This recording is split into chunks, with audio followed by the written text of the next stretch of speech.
દરેક નીતિની સામે કાયદાની રીતે ઊભો રહેતો SSK ન્યૂઝ ચેનલ। હોળીના તહેવારો વતન જનારાઓથી સુરત રેલવે સ્ટેશન ઉભરાઈ ગયું હતું। તાપ્તી ગંગા ટ્રેનમાં મુસાફરી માટે મુસાફરોનો ધસારો જોવા મળ્યો હતો, તો મુસાફરોની સુરક્ષા માટે પોલીસે પણ બંદોબસ્ત ગોઠવી દીધો હતો।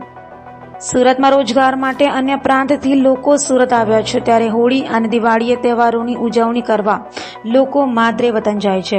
ત્યારે હોળીના પર્વને લઈ સુરત રેલવે સ્ટેશન પર લોકોની ભીડ જોવા મળી હતી। તાપ્તી ગંગા ટ્રેનમાં હોળીને લઈ યુપી બિહાર જનારા લોકોની ભારે ભીડ જોવા મળી હતી। હજારો લોકો ટ્રેનમાં વતન જવા રવાના થયા હતા, ત્યારે કોઈ અઘટિત ઘટના ન બને તે માટે પોલીસે પણ બંદોબસ્ત ગોઠવ્યો હતો। मेरा नाम कुंदन सिंह हुआ, मैं भागलपुर का रहने वाला हूँ। हम लोग गुजरात आकर के मजदूरी करते हैं और ट्रेन में जाने में बहुत कष्ट होता है।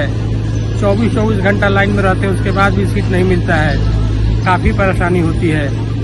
इसलिए मोदी जी से, प्रधानमंत्री जी से निवेदन है कि भागलपुर के लिए सूरत से डेली ट्रेन देने का कृपा करें।